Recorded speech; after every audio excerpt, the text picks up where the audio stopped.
The views expressed on this program are those of the producers and individuals appearing on this program and do not necessarily reflect the views of the Sun Prairie Media Center staff, its video service providers, or the staff and elected officials of the City of Sun Prairie.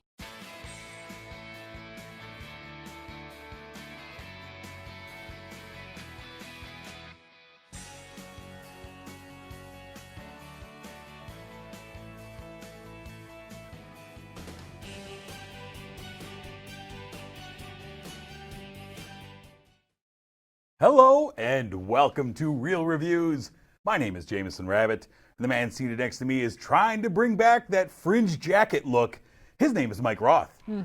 The trick is wear fringe pants too. Uh-huh. Remember leather Tuscadero? Yes? Yeah, that's my style. Yeah? Yeah, just fringe all the way down. I like this. That really dates me. I mean, really, it does. I mean, that show was popular when I was like, what, toddler? Might have been in reruns when we were kids. Yeah. That's all right. Mike, it's just good to be back here with you, man. I missed you last week. Yeah. I want to thank Jeff Robbins for filling in for me. You have to find another man with a lack of hair to fill in for this lack of hair. I think it was a good swap. Yeah. Yeah. Yeah. Well, you got more hair here. It's a transplant for later use, but you guys did a Eventually, great you'll job. be able to just. I enjoyed the show. I had a lot of fun, and I'm really glad that I didn't have to watch any of those movies that you guys watched. Yeah, that I was way more excited earlier last week. And then things happened. Where I did watch them. Vivarium, Yeah, and I agree with you guys. That movie stunk. that was That terrible. was a boring movie. Did you catch the Blumhouse? I did not. No. No. Nope. Well, And you guys didn't sell me on wanting to watch it either. Maybe one day. one day, One day. if for some reason, and I was really hopeful for that because the last one that we watched was just great. They can't all be great. Sir, let's talk about some movies that we have for this week's show, though. All right. And I'm going to get us started off with a film that we found on Netflix. It is called Animal Crackers. This is a film that took quite a journey to get to Netflix. It's this collaboration between American and Chinese companies to make this happen. It's based on the beloved Animal Crackers cookies. The old Barnum's Animal Crackers, little cookie box. We all loved when we were kids. This film was originally released at the Annecy International Animated Film Festival in 2017. It was supposed to be released then by Relativity Media that same year. They went out of business. Yep. No problem. Serafini Media bought it. We're going to release it in 2018. Out of business as well. All right? Entertainment Studios picked this movie up, said, we're going to take a swing at it. Well, that didn't work. They ran into troubles as well. And finally, as they always do, Netflix came in, saved the day, and brought it out for us. Did they? Well, Did they really saved the day? Let's talk about it. This is a film. It's got a big cast of voice actors. It's a story of two brothers, Bob and Horatio, who opened a traveling circus as young men. They were both smitten by this same girl, and Bob chose the girl over his partnership with his brother Horatio, and that infuriated Horatio. Meanwhile, the mother-in-law here is a sorceress, a gypsy they call her in this movie. I don't know if that's allowed. She gave the new couple a magical box of animal crackers as a gift, which turned people into animals. This made Bob's Circus very successful. And cut to years later, Horatio is still mad with jealousy because of Bob's circus and his success. And in a mishap that occurs at the circus, and Horatio burns the circus down and kills Bob and his wife in the process. Meanwhile, we have Owen, who is Bob's nephew, voiced by John Krasinski.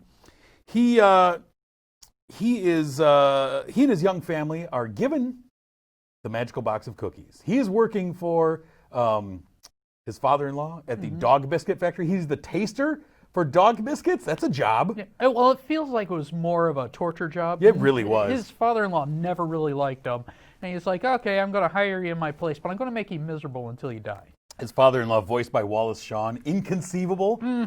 Love hearing that guy's voice. So they get the animal crackers, and things ensue as he finds out from Chesterfield the clown, voiced by Danny DeVito. A huge cast. Yeah, right. That how these crackers work and how they turn into circus animals. And we find out that there's unlimited amount of animals in this box, but there's only one human cracker to come back home. It's like Quantum Leap, trying to find the leap home once you get into this. Of course, Horatio and his henchmen find out about this. They're coming after Owen and Zoe for the crackers in the magical box. And the zucchini. This is what I was about to say. Zucchini, voiced by Gilbert Gottfried, my favorite character in this movie. He is Horatio's henchman, ? Because Zucchini thinks that Horatio is his henchman. So when Horatio, voiced by Ian McKellan, tells him, like, go out, find this, go out and do this, he's like, why don't you're my henchman. They get in this argument, and then he goes out and narrates his own hero story, Zucchini does, about how, the heroic Zucchini goes out. I am surprised you like this one. You seem really happy. I thought he was the weakest. I loved him. I thought that was a hilarious little turn. For the longest time, I thought this might have been a foreign film that was just dubbed, and maybe it's funnier in the country that they were from. I thought Gilbert Gottfried's portrayal of Zucchini was just grating. I love it. Every time he came out, I was like, oh, not this guy again. So I have a feeling that is going to really affect how our scores are going to be. Well, I mean, that's kind of why you get the voice actors of Wallace Shawn and Gilbert Gottfried in a movie together, and Danny DeVito to a lesser extent. Yeah. You're going after grating voices. Yeah. Right? I mean, you're kind of going after the A+ of grating voices. I didn't even care for the humor. If it wasn't Gilbert Gottfried, and let's just say it was a nice, soothing, kind of Bob Ross type voice, I still wouldn't have appreciated hearing this guy over and over and over again referring himself to a third person. We get that a lot, though. We also have Bullet Man in here, voiced by Sylvester Stallone, who's kind of a Groot-type character. And that's what I was thinking. Who can only say, Bullet Man. And I can't understand why they spend so much money to get Sylvester Stallone to say only Bullet Man until the very end. Yeah. And there was a little monologue at the end, but it kind of felt like... This movie, I mean, they got a lot of money to make this movie from China Film Co. Gave them tons of money. Go out and get some people. And they did. They spent the money on people. I think they maybe should have reconsidered. That's fair enough. There's also a subplot in here of Binkley, who is the scientist working at the dog biscuit factory, experimenting with making different dog biscuits, and she is foiled by Brock, voiced by Patrick Warburton. He keeps sabotaging her, and you know what? Danny DeVito, for me, born to be a clown. That guy should be a clown in everything he does. Every time I see him as a clown, I'm happy with that. I figure if they ever do another Spawn movie and they bring out the clown thing, they should use him. Think so? Yeah. For years, I thought he was the guy from the last Spawn movie. Sure. Until we had to rewatch it. Don't remind me of that. Oh, bad days. Bad times. I think you and I might be a little opposite on this. I don't know. We'll see. What did you give Animal Crackers? I gave it a 2. I thought the characters were grating. I didn't like how things came together. That side story with the professor or the scientist, I just thought was kind of villain that made the movie longer. See, I enjoyed this movie more than I thought I would. I also like the idea that as the animal crackers are broken, the henchmen are just eating pieces of different animals, and suddenly you get this weird amalgamation of terrifying animals, kind of like Wuzzles. I don't know if you remember the Wuzzles from the 80s. Barely. There were like multiple animals in one. I kind of like that. There's bright colors, there's big musical performances, and good voice acting. None of the songs, they rhymed. They were actually terrible songs. I enjoy. I think that John Krasinski is really good as like the everyman. That's kind of his shtick, right? So he's just the everyman husband and father who wants to just kind of be a success and doesn't want anyone to not like him. That's kind of his role. Yeah. It was all right in this. So I don't know. My daughter really enjoyed this movie too. I watched it with her. She was all about it. And it's made for kids, not absolutely, me, so. Absolutely. And you. And me, because I give Animal Crackers 3 stars. I enjoyed it. It's fun enough, and boy, sometimes fun enough is just good. It will work for me. That's all I need. I'm glad that you liked it. I really am. A little break, a little week off. I come back. I'm ready to see some fun. You get all happy. Yeah, get all Maybe happy. I'm just jaded from all the movies that you missed. It could be. Let's move into our next film, though, sir. What do you have? I have Radioactive, directed by Marjane Streppy. Sure. am going with it. I really should learn how to say these names. But it's been, what, how long? How many years? 6.5 years. Yeah, 6.5 years. I don't know if it's going to happen. Either way, let's talk about the movie. We have Rosamund Pike, who plays Madame Curie. Curie. You know, I am just slipping on this. No problem. Continue. All right. So it is based on true life events of Marie Curie, and it takes place, back in the late 1800s. 1800s, where she discovers radioactivity and a couple of new elements. It's about her quest of being in charge of this project and not receiving any help until she meets her future husband, Pierre, thank you. Slippery slope. And his story is rarely mentioned. I've heard that Mr. Curie, he was into like the afterlife and stuff like that, and he's downplayed. But in this movie, he is not as important as Madame Curie, but he is a significant role and very much loved by Marie. And I loved that part of the story. I also liked how it's shot. I think they were pretty good at getting the sets down and getting the flow of everything going. It was just a very interesting story to me. One of my only things I really didn't like about the movie is they do a lot of flashbacks to the future of all the damage, radioactivity. That's not a flashback, then. Or flash forward. Sure. To all the problems that radioactivity has caused. Like as she's discovering something, all of a sudden they show like 40 years down the line, like, well, ultimately, here's the Enola Gay dropping the little boy. And I think they wanted to try to hit like the Nobel impact. Yeah, the Nobel problem where he made dynamite and he killed a lot of people, and how Marie would feel that same way. But really, they didn't have any idea of what this was. And all these things that it created was just all positive up to the point where she died. As much as we can complain about radioactivity, there's a lot of things that it did good, and I would have loved the movie to concentrate on the goods and the bads instead of, oh, look at all this nuclear destruction and Chernobyl and stuff like this. I mean, without it, life would be completely different. And that's why I think that the best part of the movie is the postscript, where they do delve into like how many lives she saved in World War I because of her X-ray technology, the portable X-ray, and some of the things that she discovered, and like really kind of gave the breadth of her life. This movie, I think, it's a story about an extraordinary woman, like one of the greatest scientific minds we've ever had. Yeah. And they show a picture at the end of the movie of her sitting there, the actual Madame Curie sitting there with like the most brilliant minds in the world at the time. She's sitting 2 chairs away from Albert Einstein. There's a lot of faces you'll know or names you'll recognize. She's incredibly important, winner of multiple Nobel Prizes, right? Yeah. I just wish that this movie had found a way to make it more interesting to me. Like, to me, it felt like it was more of a story about her love affair with Pierre than about her accomplishments. I felt like it was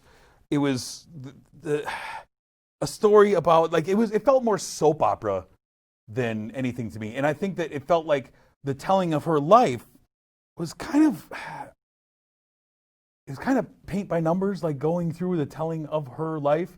And I don't know. I was hoping for more. I think Rosamund Pike was really, really good in this. And I think she brought out like the feistiness of Madame Curie and the rebellion and also the self-doubt. Like, you got a lot of perspective of her in this movie. Yeah. But I think that it was kind of basic storytelling, like a walkthrough of her accomplishments, and set against this like Victorian soap opera. And I think that the choice, like you were saying, the choice to cut away from things was oftentimes at like very important moments of her story. Yeah. Like big discoveries, big moments in her life. And it's like, okay, let's cut away and have a distraction. And that annoyed me. It also kind of jolted me awake in the movie because I was kind of being lulled along in this movie, especially once Pierre disappeared from the movie. Yeah. But I even thought that their chemistry between Rosamund Pike and Sam Riley was really just I didn't buy that chemistry at all. No pun intended. No, I like the chemistry between Sam Riley and Rosamund Pike. Sorry. I really loved their relationship, but history tells that doesn't last very long. Pierre, he ends up dying tragically before the radiation could get him, which is what ended up getting Marie and her daughter and her daughter's husband, because they also were very brilliant and decided to study radioactivity. And also won Nobel Prizes of their own. Exactly. It was a couple of generation of Nobel Prizes. I did want a little bit more of her life. And she is such a complex character and did so much with her life. It would be really tough to shove that into 2 hours. I just felt like they could have fleshed it out more because they had a lot of time. And it felt like a lot of it was just kind of meandering. And then you could get those, those cutaways to things that are happening. Use that time to tell me more of her life, because she was an incredible woman. Yeah. And I walked away going, okay, I learned a little bit more about her, but there's so much more that could have been told. Yeah. And that kind of frustrated me. I did like one of our favorite young actresses, Anya Taylor-Joy, who was the star of Emma earlier this year, shows up in the final third of the movie. I kind of like that. I was like, hey, I didn't know she was in this. Yeah, that was her kid. Yeah. I like that. I don't know. I love that scene where she brings her future husband to the dinner table. Yeah. And Marie is like grilling the husband and just like asking him science questions. Right. And he's just like, it's terrifying. Yeah, I like him. All right, keep him. I'm being grilled by one of the most brilliant women on the planet. About science, which is her specialty. I failed. Can we talk about movies? They don't exist. Okay. What did you give old Radioactive here? I gave it a 3.5. Okay. Yes, I did. Yeah, I like that. I really did like it, and I wish maybe they could take another stab at it, because Madame Curie, she's really sung more in fictional stuff than in reality, and she is one of the greatest minds and really invented something that is impacted the past 100 years immensely. Well, we didn't mention, this script is based on a graphic novel about her. That's where the script for this story came from. Okay. I believe it, because she's been in a couple of graphic novels, because she's brilliant. But she's like that fictional character that saves the day in your steampunk So novels. when we remake League of Extraordinary Gentlemen, only make it good this time, we bring her in on this, that'd be fun. She's like the Q. She's making all of the weapons for the League. Maybe we could do a thing where Harriet Tubman and her, I know not the same, but they could figure it out. She had superpowers movie. too, we know that. Boy.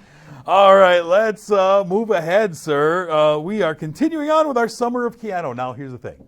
We started this Summer of Keanu because, A, we love Keanu Reeves. We were looking for something fun. We like doing these series. And we also had a goal in mind of reaching the point where the new Bill and Ted movie comes out. Bill and Ted Face the Music, due to come out middle of August. We set up this whole series and said we're going to have some fun, talking some fun Keanu movies.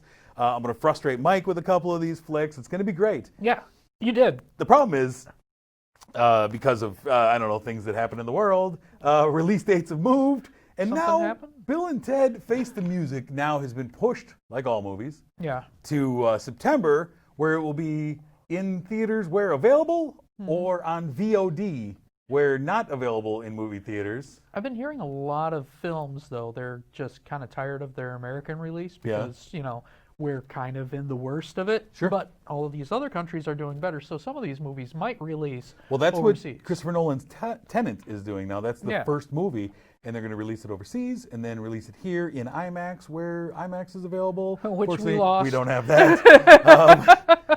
Sad. we are going to be struggling to see some of these, but that's the plan. So anyway, Summer of Keanu, who knows? It may never end.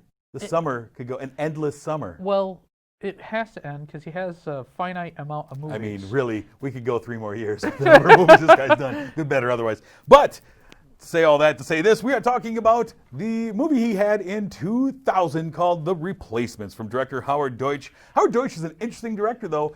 Before this, he did Pretty in Pink. He did Some Kind of Wonderful. He worked very closely with John Hughes. He also did The Great Outdoors. I mean, these are all John Hughes written movies that he had Howard direct. In 2000, he gave us The Replacements. This stars, of course, Keanu Reeves. There's a man named Shane Falco. This movie is a comedy that is based heavily on the 1987 NFL players strike. And we have the team of the Washington Sentinels, not Redskins. We can't even say that anymore. That's not a team anymore, and Do so they have a name yet? they are the Washington football team at the moment. That's the name. There we go.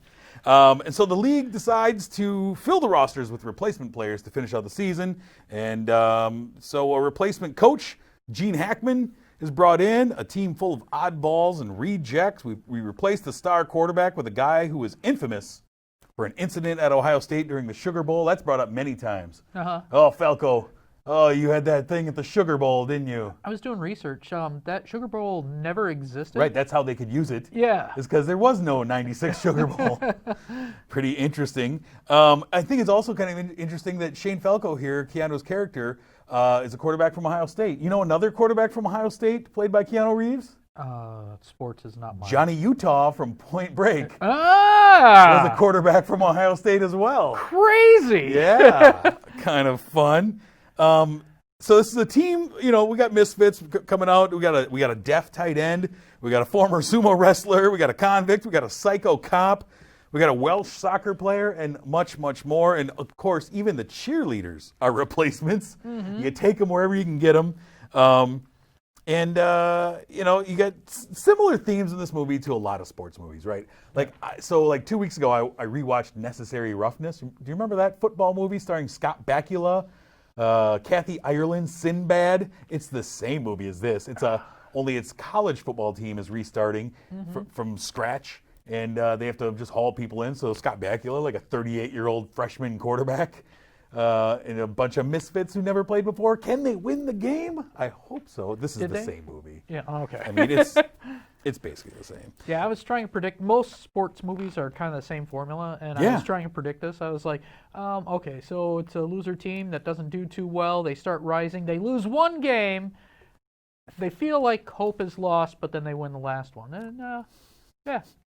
One of the things I do love is because of the time that this came out and because this was kind of sanctioned by the NFL, you have John Madden and Pat Summerall calling the games. They were the voices of the NFL at the time. Yeah.